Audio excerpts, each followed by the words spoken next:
الله سبحانه وتعالى ذکر کول او غیر دول د یو غټ نعمت ته او د دې لاسه په انسان باندې بشمار انعامات نازلېږي د الله سبحانه وتعالى طرفنا بشمار نعمتونه رحمتونه برکتونه د الله د ذکر د لاسه په انسان باندې نازلېږي او انسان ته په نصیب شي او د دې لاسه الله سبحانه وتعالى د انسان حفاظت کوي د مصیبتونو نه د سختونو چې کله د انسان جبه د الله سبحانه وتعالى په ذکر باندې همیشه لم دی د الله سبحانه وتعالى ذکر د دې زړه خوراک ته څنګه چې د بدن په خوراک باندې پای نو د شان د زړه چې د الله سبحانه وتعالى په ذکر باندې ژوند دی یو حدیث کې راځي د ابو موسی اشعری رضی الله عنه حدیث ته امام بخاری امام مسلم دوانو راوړل وی رسول صلی الله علیه وسلم وی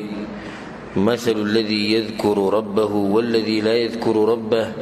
مثل الحي والميت یو سړی الله یادی یو سړی نه یادی د دوی مثال د ژوندۍ او د مړ دی لکه کوم سړی چې الله سبحانه وتعالى یادی او د ذکر کوي د ژوندۍ دی ولې چې زړی ژوندۍ دی اصل شی په بدن کې هغه د زړه دی حدیث کې راځي رسول صلی الله علیه وسلم وی چې په دې جسم کې یو ټوکړه ده کاغه برابر شونه ټول جسم برابرۍ او کاغه خراب شونه ټول جسم خرابي بیا یو هغه زړه د زړه د اندامونو بچا دی نو چې زړه ژوندۍ بدن به ژوندۍ چې زړه دې مړ شونه تم مړي نو د زړه خوراک چې او څښاک چې هغه د ذکر کول دي د دې ذکر دراسه د انسان د سترګې یخې شي او د زړه مطمئن شي د ذکر چې د ژوند ساده او موږ دې شوی د ذکر چې د ژوند ساده او د سا ژوند دی په انسان کې اهم شی په بدن کې غسای چې د سای په حساب باندې انسان د جلسای د لري کړه او سا ختم شو نو د بدن او هر څه لړو ختم شو نو د شان د دې ژوند ساعت د کنه سا او روح هغه د الله سبحانه وتعالى یادول چې الله سبحانه وتعالى یادو ته ژوند دی او د شان د روح ژوند چې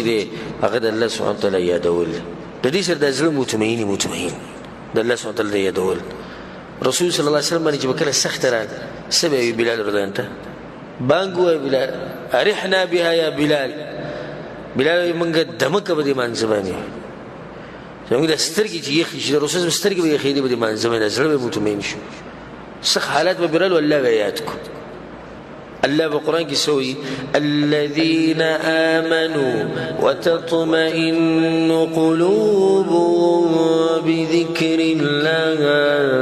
الله وی هغه کسان چې ایمان راوړي وتطمئن قلوبهم بذكر الله د مؤمنانو زړونه مطمئن کیږي الله په یادولو سره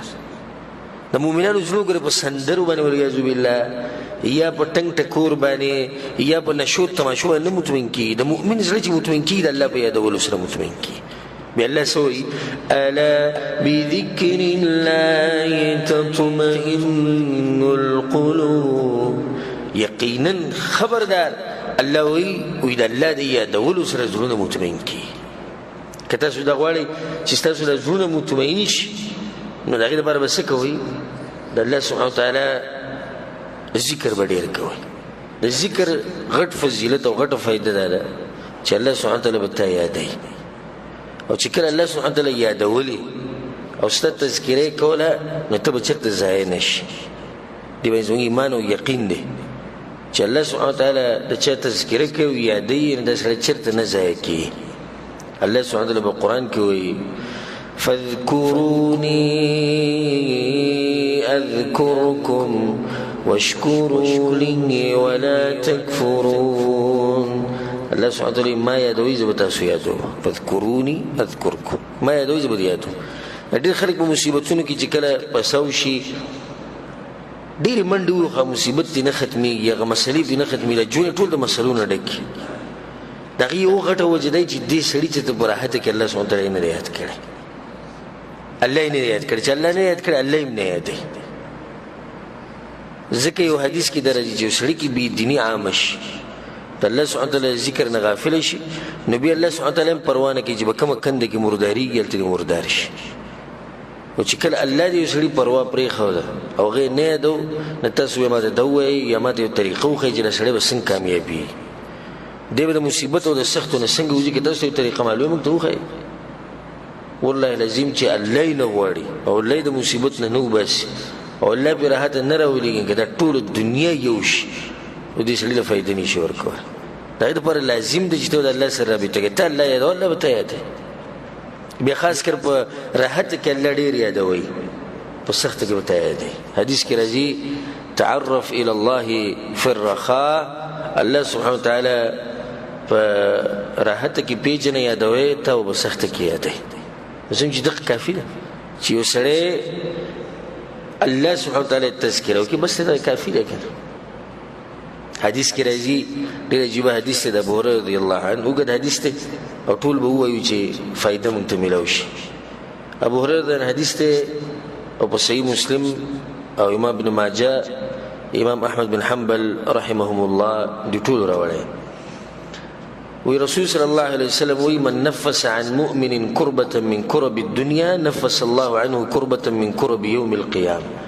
چې چا د خپل ورور نه مؤمن مسلمان ورور نه د دنیا په سختو کې یو سخته لرې کړه د هغه سره مرسته وکړه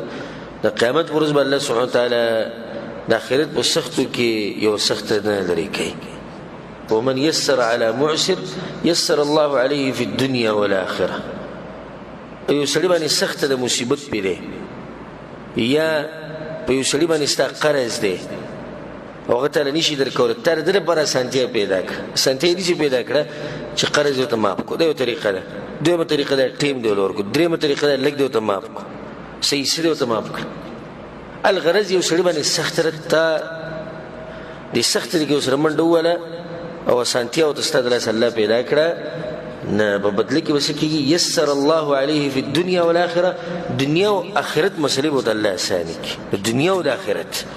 ټولې مسلې به ورته الله اساني ومن ستر مسلما او چا چې به مسلمان باندې پرده راواچول یو مسلمان عیب ورته معلوم شو یو مسلمان ګناه ورته ښکاره شو یو مسلمان کمی ورته پیدا کړو کمی په هر چا کې ده په ما کې هم شته په تا کې هم شته ځینې بعضو خلکو دریان شي د یو کس تذکره به راولي یاره وایي هغه ته وګوره وایي دې چله کوي نو ورې تا کې ګناهونه نشته والله لازم د الله شکر وباسئ چې موږ باندې دا پردې چې ولېږي دا پردې چې د اوچتې شوې او په دې تندي باندې زموږ د ګناهونه لیکلی دا به لیدلی زموږ بس څه حال چې هر سړي په تندي لیکلی وي چې دا ګناه نه کړې ده ته به ژوند تېر کړی ته د خلکو د منځ کې پاتې شوی حقیقت الله سبحانه وتعالی ته معلوم دی د هر انسان خو موږ په ظاهره کې یو بل باندې څه نه یو له پاسه نه که بالفرض موږ ته څه ښکاره شي او مسلمان کمزوری دی انسان کمزوری نو بیا په هغه باندې پرده راواچي پټ به یې کړي د په هغه وخت کې چې د پټول نقصان نه ورکوي ځینې سړی دي چې هغه پټول نقصان ورکوي لکه یو سړی دی په معاشره کې د چرسو د هیروینو تجارت کوي ته به باندې پرده راچولي یو سړی زناکار دی والعیاذ بالله فحاش انسان دی په ده باندې پردې نه راځي الله وایي چې پرده پرې راواچو نه پرده به پایله راځي چې کله دا نقصان نه ورکوي پرده راچول په ده باندې نه دی به توبه وباسي خپله ګناه به پرېږدي نو چا چې مسلمان باندې پرده راواچوله په دنیا کې الله سبحانه وتعالی به څه کوي ستره الله فی الدنیا والآخره الله به په دنیا کې هم پرده ساتي او په آخرت کې هم برقراره ساتي حدیث کې راځي چې کله د انسانان د الله سبحانه وتعالی په ځي حساب کتاب له نو الله سبحانه وتعالی به ورته ګناهونه رایادوي دواړو ته که مجرم دی او که جنتی دی که جهنمي او که جنتي دی خو هر یو ته الله سبحانه وتعالی دا خبره ښیي چې دا د ګناهونه دي کړي نو بیا به د کافر نه تپوس کوي چې ولې دي کړي او د جنتي نه به تپوس نه کوي چې ولې دي کړي ځکه چې الله چاته ووایي چې ولې دې کړي دي نو دا ګرنټي دی دا سړی جهنمي دی چې کله الله ووایي چې ولې دې کړي والله لازم که یو سوال الله زموږ نه وکړو چې ولې دې کړي بیا موږ جهنمیانو دې کې څه شک نشته خو مسلمان ته الله صرف د جنتي ته الله صرف رایادوي چې ګوره داسې دې کړي داسې دې کړي داسې دې کړي بیا به ته الله وایي په دنیا کې مې د باندې پرده اچولی نن مې د باندې اچولی زه هغه پرده چې کوم په دنیا کې ده هغه په آخرت کې مو ساتلی شو او دا بل چې کوم دی الله سبحانه وتعالی به توی په دنیا کې دا ګناه ولې دې کړي الله به خلکو مخکې وشرموي پرده به دې اوچته کړي او ټولې دنیا ته به ښکاري ټول خلکو ته به ښکاري والله في عون العبد ما كان العبد في عون اخيه او الله د خپل بنده په مرسته کې لګي کله چې یو بنده د بنده په مرسته کې لګي خوږی خبري والله لازم چې دا حدیث سره دې عربي متن سره یاد کې او به دې ترجمه یاد کې او به دې زړه کې ساتي ځان سره والله في عون العبد ما كان العبد في عون اخيه توس دې ورور سره لګي منډه وي په مصیبت کې په سخت کې او ته کوشش کې چې دنه د سخت کم شي د مصیبت په کم شي الله سبحانه وتعالى لګي تانه سخت لري کې مصیبت لري کې بیا مخکوي ومن سلك طريقا يلتمس فيه علما او څوک چې ځان له لار ولټي یو لار ځان له ونیسي او په دې لار باندې ځان له علم لټي یو سړی دې لار راټینګي کې چې باغې باندې علم لټي سهل الله له به طريقا الى الجنه الله به د جنت لار اسانه کی اساس ټول لپاره زیره کته سو د خپل طریقه برقرار وساتل او دلته راځي د علم زده کولو لپاره د الله تاسو راټینګ کړي د لپاره چې بس باندې پوه شي په قران او حدیث باندې د دې لارې د لاسه الله سبحانه وتعالى تاسو ته جنت لار اسانه بیا مخکې او دا مقصد د حدیث کې حدیث خو ګد مله فائدې د پر ټول ذکر مخکې سوی وما اجتمع قوم في بيت من بيوت الله او هر کله چې یو قوم د الله په کور کې راجمع شي او دې ته به سوچ کوئ چې سړی په درس کې نه شي او سړی د الله دین زده کوي او د الله په جومات کې نه شي لکه تاسو چې نه شي دې ته به سوچ کوئ وما اجتمع قوم في بيت من بيوت الله یو قوم د الله په کور کې راجمع شو څه لپاره راجمع شو قیسو تاویل او مویل کوم څه لپاره نه یتلون کتاب الله د الله کتاب لولي ويتدارسونه بينهم او خپل منځ کې د الله سبحانه وتعالى د کتاب او د دین د یو بل تخیل تعلیم کوي باز ناشتي زکی نو باز ناشتي خی د یو دغه ترتیب روان دي کیږي بس الا نزلت عليهم السکینه د الله سبحانه وتعالى طرفنا به یو خاص سکینت او اطمینان او سکون د دې په زړونو کې نازلي د تجربه خبره کله چې یو سړی د الله سبحانه وتعالى دین ته کې د زړه بل شي مطمئن شي او دته به په زرګاو په لکاو په سونو جاخي به غدنه غار سیر شي چې بزړه باندې یو قسمه سکینت نازل شي یو خاص سکینت او اطمینان د الله سبحانه وتعالى طرفنا نازلي وغشيتهم الرحمه او الله سبحانه وتعالى د کسان په خپل رحمت کې ډوب کې مهرباني یوازې دا مهرباني زم کافی ده چې ته خو شه د کسانو ته وګورې او څوک ودی او څوک غب شپ لګي څوک بازارونو کې ګرځي څوک سکه او تلته ناشي د رحمت کافی ده د مهرباني کافی ده وحفتهم الملائکه او ملائکه راشي د وزیر غړولي او په دوی له پاسه چې ټول راجمع شي وذكرهم الله في من عنده او الله سبحانه وتعالى دخل کو تذکر په اسمانونو کې کوي الله یادي ولې چې دوی ناستي الله یادي چې کله دوی د الله ذکر کوي الله د دوی تذکر په اسمانونو کې د ملائکو په منځ کې کوي چې ګوره بندگانو ته دنیا بس کې خدي لري یاد او دوی بس کې لري یاد ګورو خلق بس غم کې دوی بس غم کې به رسول حدیث په اخر کې وي د عجيبه خبره ومن بطأ به عمله لم يسرع به نسبه او څوک چې د عمل د لاسه شاته پاتې شو رسول سموي نسب د لاسه مخکې نشیدلی دا ډېره فایدمنه خبره څوک چې د عمل د لاسه شاته پاتې شو نسب د لاسه مخکې نشیدلی والله لازم که هر چا زوی او که هر نسب واره او که ډیر مالدار او که ډیر طاقتور او که پښتوني کو پنجابي او که بنگالي او که سعودي او که امریکن دی او که هر څوک چې عمل د سره نه مخې ته نشیدلی مخې ته تل دا په عمل باندې کې الله سبحانه وتعالى موږ ته عمل نصیب کړي